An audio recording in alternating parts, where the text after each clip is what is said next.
Good morning, church. Excited to be with you this morning. If you're here in person, it's good to see you. If you're watching from afar, we love you. Thank you for tuning in with us. One more matter of housekeeping before we get started. We actually had another Family Place membership here this morning as well. Daniel and Robin Reed and their two sons, Adam and Austin. I think Daniel is right out there past the glass doors. Wave at him. Welcome, you guys. We love having you join our family here. You are most welcome. Praise God. Okay. It's good to be with everyone this morning. We've had a great October. Before we get to that, one more matter of housekeeping. Actually, I almost forgot. Hold on. This was a show of solidarity with Alan and Texans everywhere. When I moved to Texas, they said, "Are you going to be a Cowboys fan?" And I said, "Get out of my face." And they said, well, what about the Mavericks? They're cool. They got Luke. And I'm like, no, I've been a Bulls fan forever. And ever since 1999, that's been a painful walk. I think I'm going to stick there. Well, maybe the Rangers will be a team that you can attach yourself to. You haven't really followed baseball seriously in a long time. When you did, you were a Cardinals fan. I wasn't even following enough at the point to give Alan a hard time for that World Series. So maybe the Rangers will be the one. And then everything was great, the World Series victory last week, and I was like, yeah, that's kind of cool. I'm trying to get into it. Maybe I'll have something in common with all my family. And then the very next morning, this popped up. Go ahead and show them why this didn't. Well, Rangers title makes Vikings oldest Big Four team without a championship. And I knew then I shall never escape this pain. Congratulations, Rangers, but even when I'm winning now, it hurts. But in all seriousness, we had a fantastic month of October. Last month, as you guys know, it was Missions Month here. And we had a powerful showing by God and His people. We spent the month checking in on and hearing from our mission partners the world over. And as you know, we held a special contribution on the 22nd. But some of you guys have been giving all along in support of all of the mission partners that we have. And I just want to give you the final numbers here. The Shepherds had set a goal of raising $56,000, but we tapped in at $81,061 for Missions Month in October. All of that is going to aid the proliferation of the gospel and the hope that it brings in humanitarian aid and teaching and the saving of souls the world over, both domestically here in the States and outside. So I just want to say a heartfelt thank you from the bottom of my heart and for the shepherds as well and everyone here. Thank you for bringing your 5 loaves and your 2 fish and letting God do what only God can do. Praise God. God is good and you guys are amazing. So, welcome back to your regularly scheduled programming. We're going to pick up in the book of Acts this morning. We've been studying this book all year long. We've been intentional with how we've been approaching this narrative. And we have been looking at the book of Acts not just as the story of the earliest Christians, which it is, but also we've been challenged to see it as the story of us. Because the book of Acts is like holding up a mirror to ourselves, and it is remarkably and at times uncomfortably relevant. I think maybe this morning might be one of those uncomfortably relevant times. The last time we studied, we had to look under the label. We met Apollos, we met Aquila, we met Priscilla, and Paul was bouncing around between the entire province. He's at Corinth, he's at Ephesus, and that's exactly where we're going to pick up this morning. And I don't want you to feel blindsided by what we're going to talk about this morning, family, but there are some aspects of this message that might be uncomfortable. They might challenge you. I know it challenges me, so please know that I'm speaking to myself too. But please don't hear any of what I'm about to discuss today as a lesson for some other person, because that's what we have a tendency to do when things get a little bit dicey and things get a little bit warm. Resist that. You're going to be tempted to say, man, I wish so-and-so was here to hear this. Or you're going to be tempted to elbow somebody beside you, maybe step on someone's toes beside you, maybe gaze across the room to the other side of the auditorium where you know those folks who need to hear this message are sitting this morning. Please resist that urge today. There are those who, like the man we're going to look at today in Acts chapter 19 named Demetrius, who you are going to meet, who you have already met, and this message really just serves to illuminate the main problem in the Bible, and that is idolatry. And I want to look at it from a little bit of a different angle this morning because those folks, like this man we're going to study this morning, are going to be counting on you to fall for it. They create madness, and there is a method to the madness. And we shall never hope to escape the madness and not get caught up in that same current of dissipation unless we know the playbook ahead of time. So this is going to be a little bit of a different look at this text than maybe you've seen before, but I would submit to you this morning that we can't afford to fall for this anymore. So this is a warning shot. This is a preliminary strike. This is getting out in front of something that is already percolating and is going to be put in your face from now until sometime next year. Let's read in verses 21 through 34 here really quickly, just to make sure that we are up on the text. In verse 23, actually, it says, "At that time there arose a great disturbance about the way." That's Christianity. That's the church. That's the gospel and its proliferation and saturation there in Ephesus and the surrounding due to the missionary journeys of Paul and his contemporaries. In verse 24, it says, "This silversmith named Demetrius, who made silver shrines to Artemis, or in some texts referred to as Diana, those two are synonymous between the Greek and Roman pantheons, was the main deity of Ephesus. The temple there in Ephesus was the source of a lot of issues for the church in times to come. A lot of what Paul writes to the Ephesians later in the epistles has to do with the influence of Diana or Artemis of the Ephesians. This temple was considered one of the 7 wonders of the ancient world. It was a big deal. So he makes silver idols and is part of the craftsmen's guild, and it brings in a lot of business for the craftsmen there, verse 24 says. He calls all of his guildmates together along with the workers and the related trades. Pay attention to who he's calling together. He's not calling together those who are in civic authority. He's not calling together those who you would assume are influential and who can get things done. He's calling together the blue-collar class. He's calling together the working man, his guildsmen, and then all of the people that are involved in every part of the production process for idolatry. He says, "You know, my friends, that we receive a good income from this business." That's how he leads off. And you see and hear how this fellow Paul is convinced to lead astray large numbers of people in Ephesus and practically the whole world of Asia. He says that gods who are made with hands are no gods at all. What's interesting to me about Demetrius is he probably never studied under Paul. But the gospel message has saturated the environment and the culture there so much now that he's able to say something that's actually really true. He knows something of the truth that's being pushed around out there right now. He says this claim is a danger not only to our trade in verse 27, that we would lose our good name, but also the temple of the great goddess Diana will be discredited. What is happening here in Ephesus? Diana is one of the most famous old pagan deities, and I call her Dirty Diana. She represents everything that would be opposed to the type of life and style that the church was being called to lead in those places. But this Demetrius is shrewd. He's decided that he's got to manipulate the masses. And he makes a connection between the economic element and the prevailing religious ideology of Ephesus. Do you see what he's doing? This is the method to the madness. These are the variables that he's going to put together to try and get people swung over to his side to accomplish what he thinks he needs to accomplish to save his business. Notice that Demetrius doesn't even refute the claims of the gospel. He doesn't say, hey, Paul is saying that gods made with hands are no gods at all. The next words out of his mouth aren't, but you guys know they are. He's wrong, right? He doesn't refute the claims that Paul is making at all. None of his efforts come as a retaliation or a refutation of the claims that the gospel is actually making. But instead, Demetrius' claims are against the implications of the claims of the gospel, namely that gods made with hands, not being real gods, are true. He's not mad about the validity and the reality of the claim itself. He's mad about what the reality and validity of the claim is going to do to his way of life. He says the gospel not only threatens our trade in verse 27, but it threatens our temple. It threatens our way of life in Ephesus. Have you heard this before as we've studied through the book of Acts?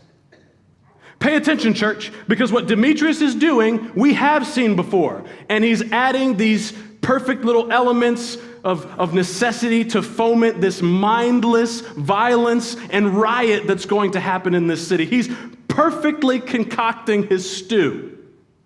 If you want people to hate something or someone deeply, and I mean hate someone down to the bones, into the fabric of their being, then suggest to them that someone or something is a threat to their financial stability.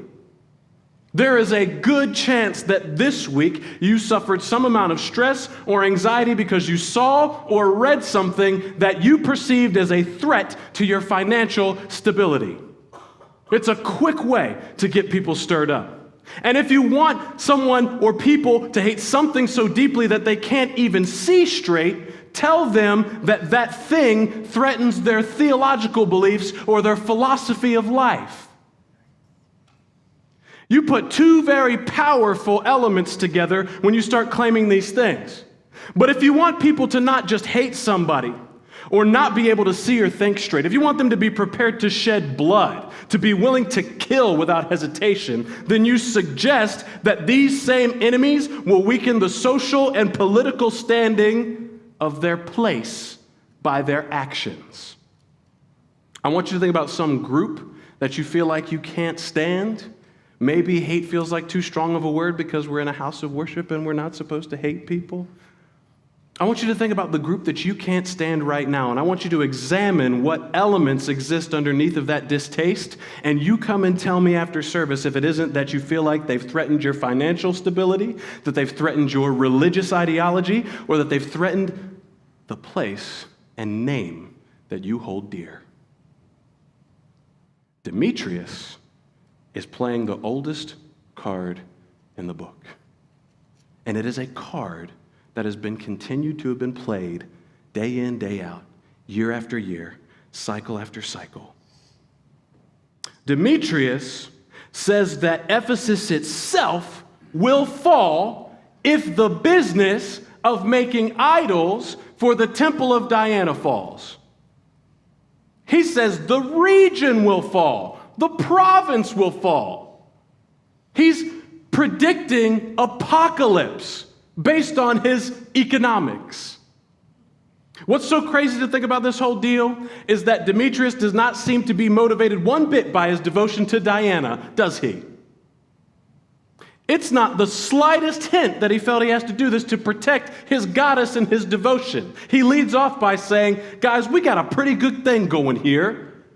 We got a pretty good business.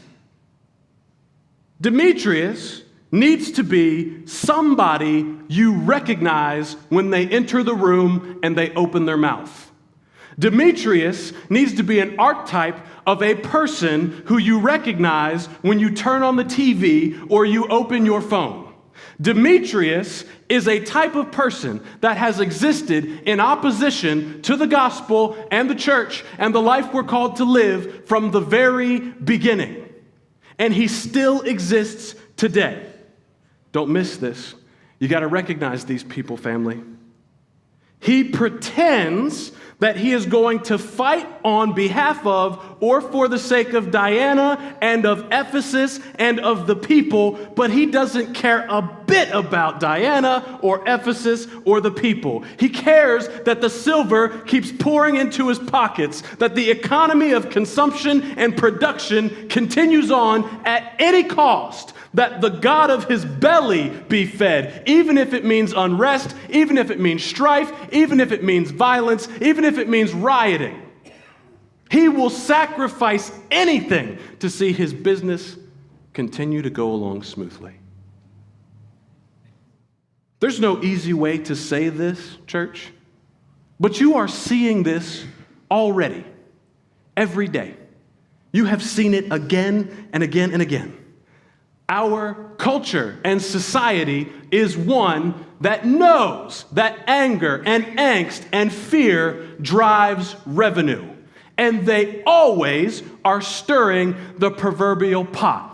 Because if you feel anxious, if you feel afraid, if you feel threatened, you will click, you will respond, you will fight.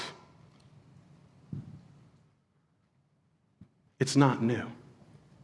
And there is never a time more rife with this type of rhetoric than in election years. It's coming. It's come. I know you feel it. Listen, be sober-minded, church. Have discretion, church. Know that a person that will speak like this, that will shroud the angst and the rage and the fear in the cloak of a God that they pretend to be standing for, but who wants to see their business succeed at any cost, even the cost of his fellow man, is not a voice that you should be heeding. This is the same strategy deployed and proliferated across every single strata of media, news, and social interaction. If the powers can be, if they can, they will drape their greed and their own interests in a patriotic pseudo-religious sash, and they will tell you they are fighting for the good of their temple and their city and their country. But how many times have you allowed yourself to be carried away by those hopes and those aspirations only to find out they don't care about me at all? And look at the relationships that I destroyed on their behalf, carried away in the madness. Look at the awkward Thanksgiving dinners I've had to have, where I couldn't even look across the table. I'm not going to eat those sweet potatoes because she made those sweet potatoes. And I saw the meme she posted, and she didn't tag me, but it was about me.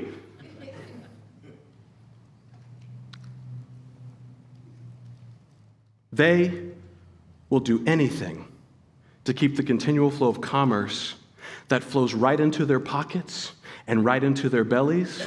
And the key is they need the masses to keep the gig rolling along. They need you. And they will have you if you don't look at Acts chapter 19 and realize that God gave you the playbook ahead of time so that you can see it coming and you can stray as far from those voices as possible. They are going to try to tell you that they are fighting to protect the way, the truth, and the life, when in reality, they are only concerned about protecting their own way of life. And there is a big difference, church. We cannot afford to be deceived. Let's continue. Here's what happens after Demetrius gives his speech. In verse 28, when they heard this, the people were enraged, and they were crying out, "Great is Artemis of the Ephesians!"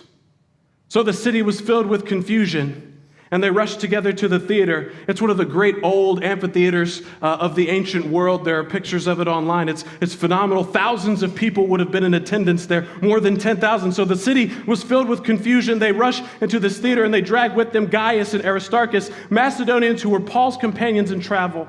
But when Paul wished to go in among the crowd, the disciples would not let him. Please remember this, church. It's a valuable point for us to remember. The disciples would not let him, and even some of the Asiarchs who were friends of his sent to him saying and urging him, "Do not venture into the theater." In verse 32 it says, "Now some cried out one thing and some another, for the assembly was in confusion, and most of them did not even know why they had come together." They didn't even know why they were there. Some of the crowd prompted Alexander, whom the Jews had put forward, and Alexander, motioning with his hand, wanted to make a defense to the crowd, but when they recognized that he was a Jew,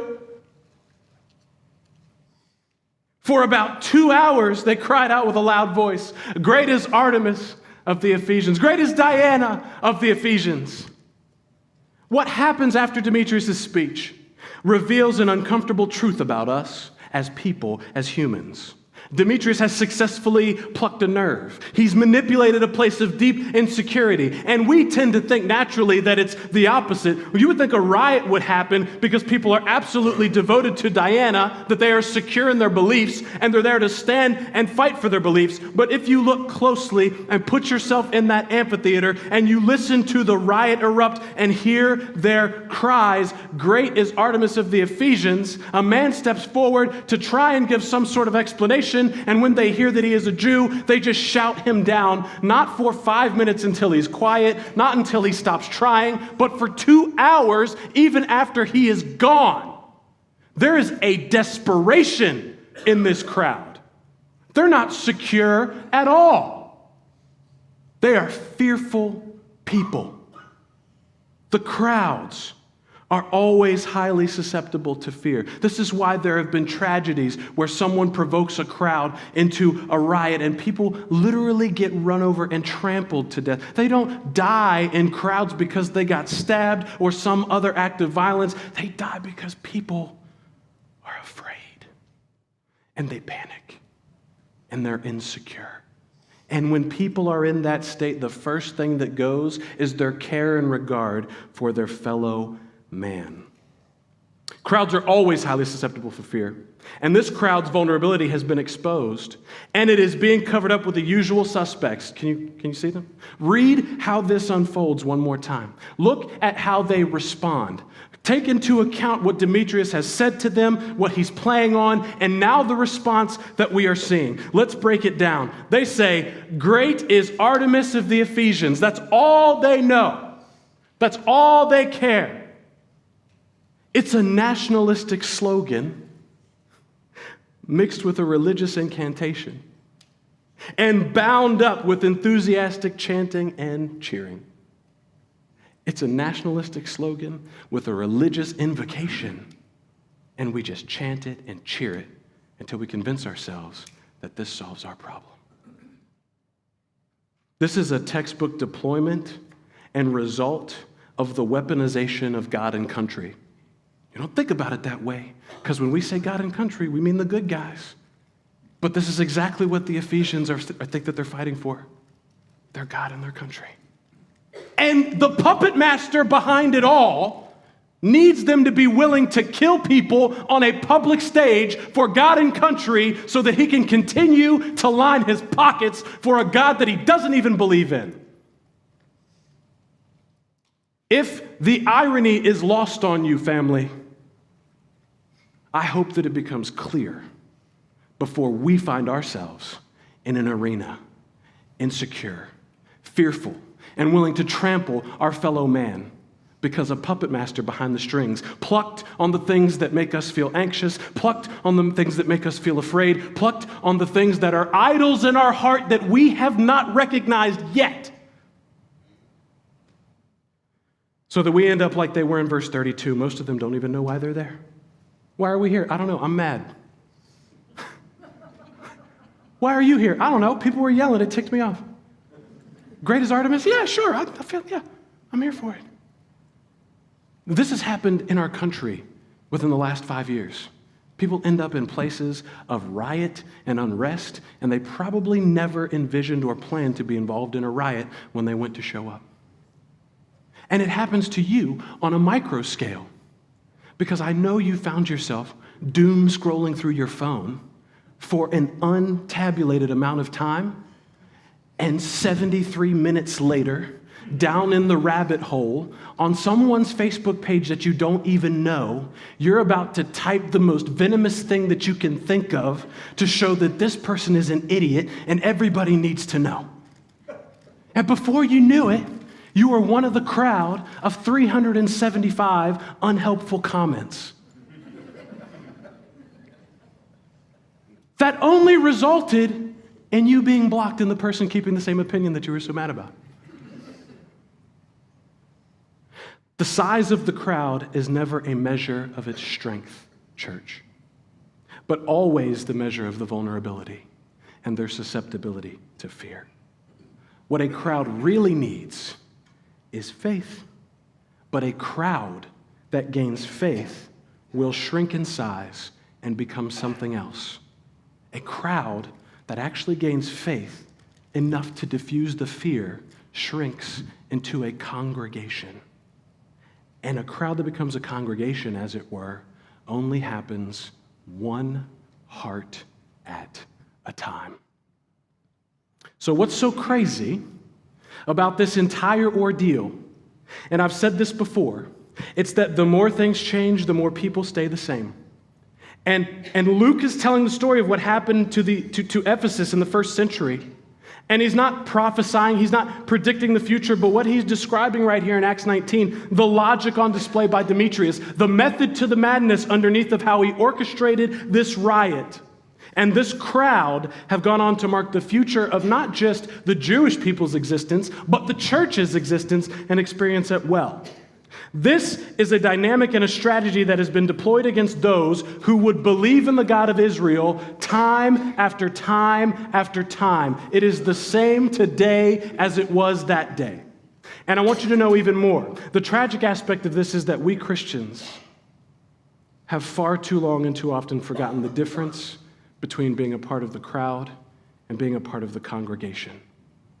And because we have forgotten this, we have been manipulated. We have been intentionally deployed and weaponized. We have been maneuvered.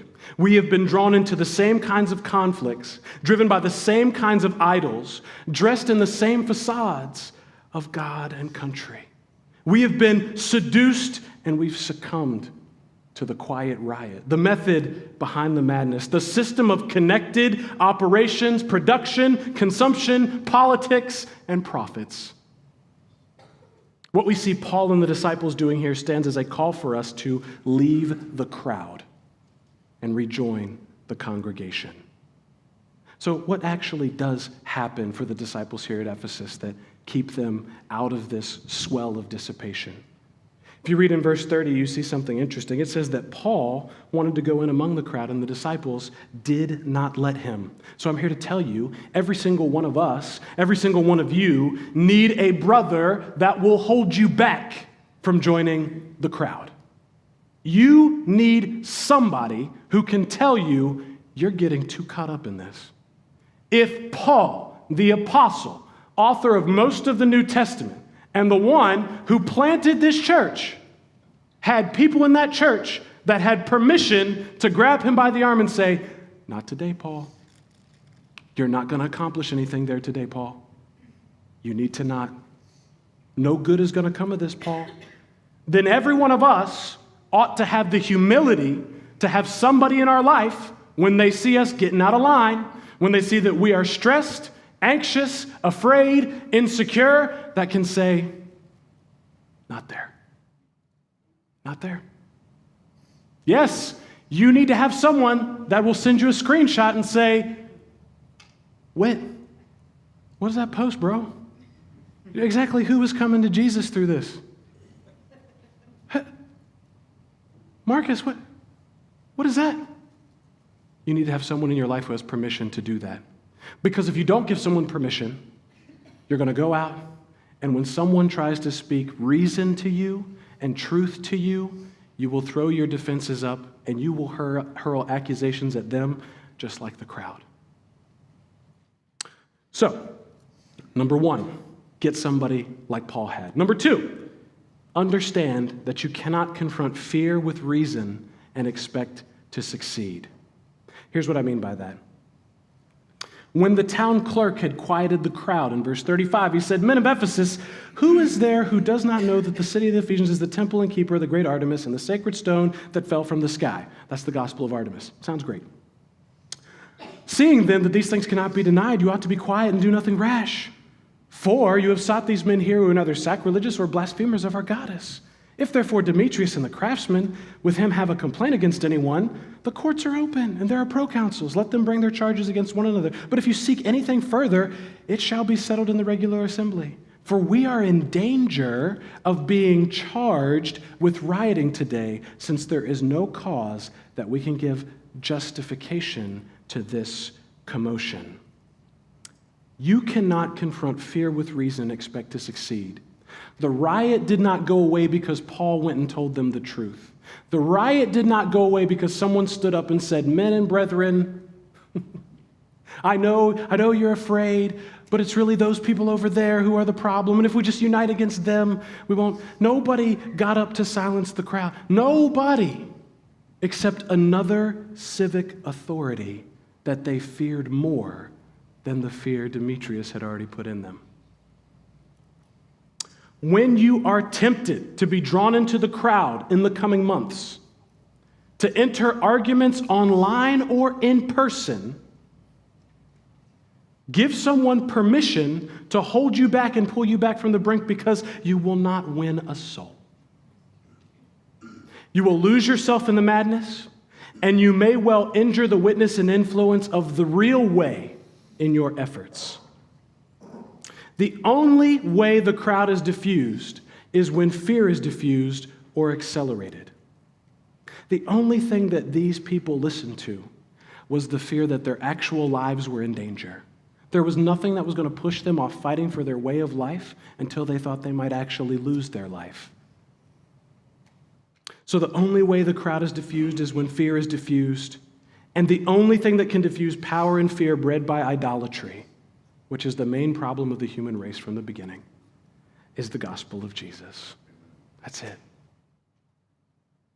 That is something that happens one heart at a time. Because once a heart is relieved of fear, it leaves the crowd. And when it leaves the crowd, it joins the congregation. This whole ordeal is so crazy to me. Sometimes I'm just flabbergasted by how easily people can be riled up into hatred, can be riled up and ready to execute violence on one another. And the crazy thing about it is that the person pulling the strings often doesn't have the people that they are using's best interest at heart.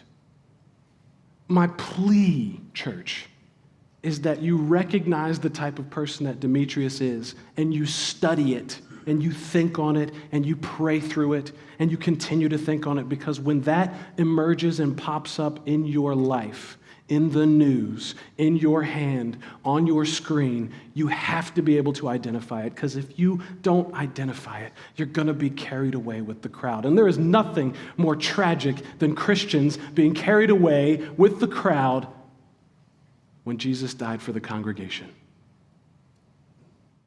Confronting the powers that oppose God will often mean confronting those who always are seeking to protect their wealth.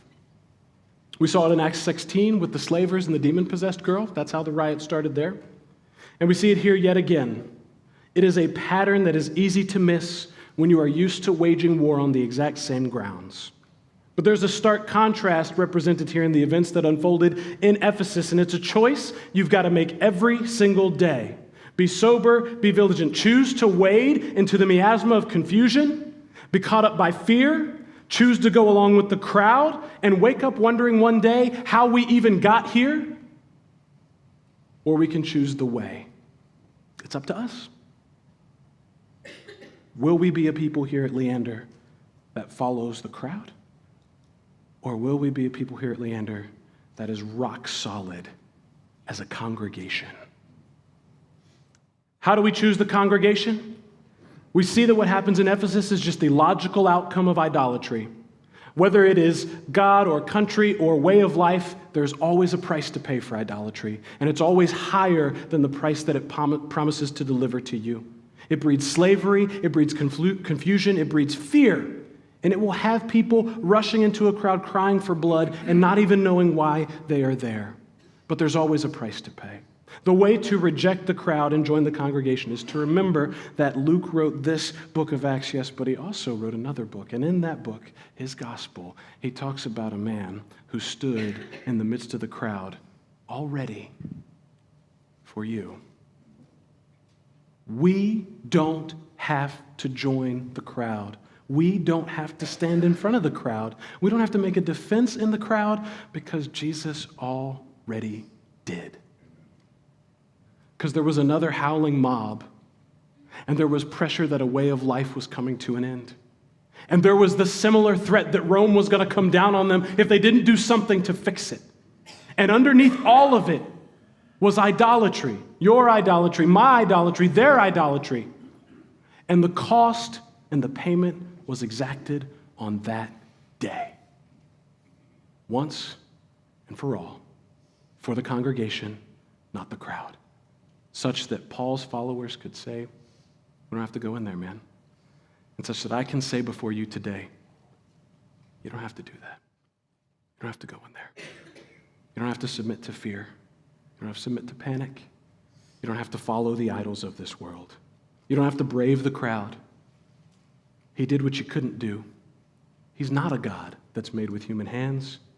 He is not here to protect your way of life. And I know that's scary, but he is the way, the truth, and the life.